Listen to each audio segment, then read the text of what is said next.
Nova ordem mundial e suas consequências. Contexto histórico. A nova ordem mundial é um contexto econômico, político e militar que envolve os estados no plano internacional. Ela surgiu depois da queda do Muro de Berlim e do fim da Guerra Fria. Dessa maneira, foi consolidado o sistema capitalista, tendo como referência os Estados Unidos da América como potência mundial principal. Depois desses dois fatores históricos, o mundo adquiriu uma nova configuração política. O capitalismo e a soberania dos Estados Unidos tornou o mundo todo, exceto Cuba, China e Coreia do Norte. E a OTAN, Organização Tratado Atlântico Norte, se tornou o maior tratado militar internacional. Se antes o mundo tinha uma ordem bipolar, capitalismo versus socialismo, depois da Guerra Fria passou a ser unipolar, já que os Estados Unidos mantinham a soberania do ponto de vista militar. Isso significa que havia baixa possibilidade de outro país ter qualquer tipo de rivalidade com eles, militarmente falando. Há mais uma expressão utilizada na nova ordem mundial, que é a multipolaridade. Ela diz que o poderio militar não era mais o principal critério para estabelecer a potencialidade de um país, mas sim o poderio econômico. Nessa questão, outras frentes puderam rivalizar com os Estados Unidos da América, como Japão, União Europeia, seguidas da China. Por último, há o terceiro conceito, chamado de unimultipolaridade, o que reconhece a supremacia militar e política norte-americana e os múltiplos centros de poder econômico. Mudanças de hierarquia internacional. Com isso, a nova ordem mundial trouxe uma necessidade de reclassificar a hierarquia entre os estados nacionais, os que se classificavam como países de primeiro, segundo e terceiro mundo, conforme o desenvolvimento socioeconômico. Passaram a ser chamados países do norte, desenvolvidos, e países do sul, subdesenvolvidos. Nesse caso, a linha imaginária de divisão não segue a linha do Equador, nem tampouco a divisão norte-sul cartográfica. Na verdade, os critérios de classificação são econômicos e não geográficos. Mesmo os países que se encontram no hemisfério norte, como México e Índia, são considerados países no sul, subdesenvolvidos. Da mesma forma, países localizados no hemisfério sul, como Nova Zelândia e Austrália, estão classificados como países do norte. As principais características da nova ordem mundial são o fortalecimento da globalização e crescimento do neoliberalismo e surgimento de novos blocos econômicos, com a expansão dos sistemas financeiros internacionais, a facilidade de transporte e ampliação da internet. A comunicação entre o mundo tornou-se cada vez mais fácil. Os blocos econômicos não geram algo novo, mas começam a ganhar uma grande importância depois da Guerra Fria, por conta da competitividade criada pelo aumento da globalização e do neoliberalismo. Uma das principais consequências da nova ordem mundial é a divisão internacional do trabalho. É o conceito utilizado para descrever a forma pela qual se dão os diferentes processos de produção nos países e áreas econômicas.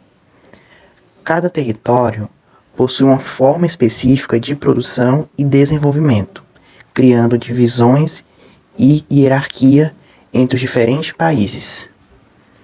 Esse contexto cria uma separação entre os países desenvolvidos, que compõem os centros econômicos, e países subdesenvolvidos, que são periféricos.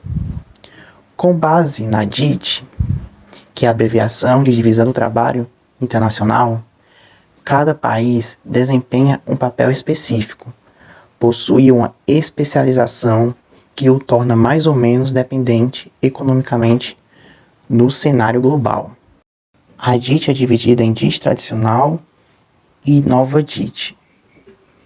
A forma tradicional da DIT se desenvolveu a partir do século XVI, no período das grandes navegações e da colonização. Assim, assume uma forte divisão entre produção das metrópoles e a extração de produtos nos territórios colonizados. Nas metrópoles, era desenvolvida a manufatura e o comércio, a partir da atividade de trabalhadores livres ou independentes. Já nas colônias, eram desenvolvidas atividades de exploração e extração de matéria-prima, com o uso de trabalho escravo. A partir do século XVII, dá início ao processo de industrialização da Europa. Cresce a proporção de trabalhadores assalariados com o objetivo de preenchimento dos postos de trabalho nas fábricas. Enquanto nas colônias, mantém-se o trabalho de mão de obra escrava, voltada para a produção de bens primários, sobretudo agrícolas, destinada ao comércio externo. A primeira metade do século XX marca a dite entre os países desenvolvidos, que são Estados Unidos, Japão e alguns países da Europa. O restante dos países periféricos, ainda destinado à produção de bens primários, são marcados por uma ligeira mudança com o surgimento do trabalho assalariado. Marca-se, assim, a dite, a partir da especialização da produção em diferentes países, sua atuação e relevância para a economia global. Assim como os países desenvolvidos ocupam lugares distintos no contexto econômico, os países periféricos, a partir da década de 1950, passaram por um processo de industrialização, também desigual, chamado de Nova Dite. A Nova Dite.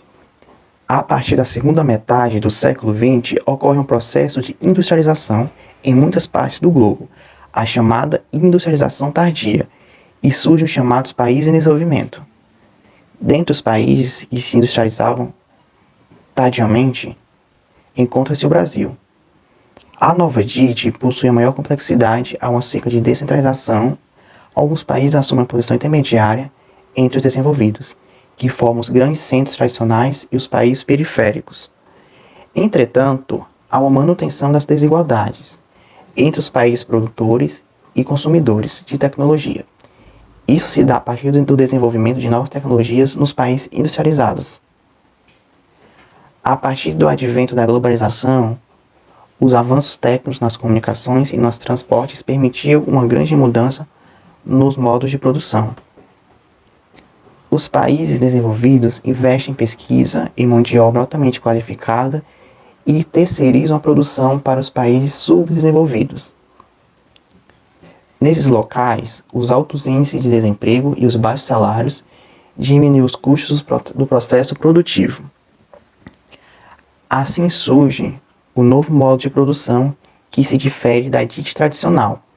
Com a expansão das empresas multinacionais, muitos países subdesenvolvidos passam também a fornecer produtos industrializados, mas sem o domínio das tecnologias necessárias para esse tipo específico de produção, que continuam sendo controladas pelos países dos centros econômicos.